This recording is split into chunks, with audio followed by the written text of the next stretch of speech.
Benvinguts a l'exposició Art i Valors de Palau Ferrer, al Centre de Lectura de Reus, a la Sala Fortuny, que es pot visitar durant aquest mes d'octubre. Ara farem una visita guiada per l'exposició i començarem pel principi que tenim aquí, una fotografia històrica de Palau Ferrer, a Montblanc, amb les muralles de fons i Santa Maria, que és una perspectiva que ell veia des del seu estudi a Montblanc i per tant que trobem també en moltes de les seves obres, en molts dels seus paisatges de Montblanc.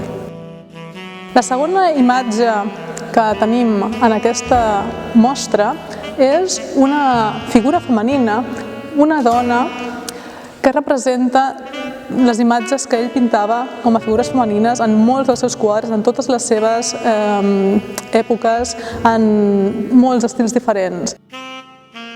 En aquest cas tenim 4 imatges que són representacions de les temàtiques més habituals que Palau Ferrer creava.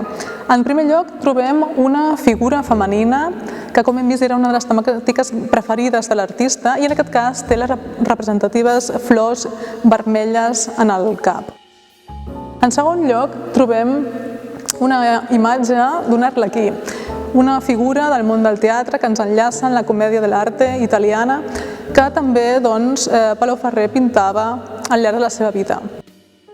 En tercer lloc, uns motius florals, en aquest cas amb gerro, que ens enllaça amb l'estil cubista de Palau Ferrer, ja que té moltes representacions en què es veuen superposicions de plans i geometrisme en els gerros de les flors.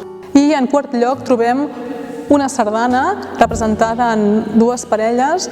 Aquesta imatge Palau Ferrer la va elaborar al llarg de la seva vida també en diverses ocasions, amb diversos formats, i era la sardana una de les icones de la seva pintura.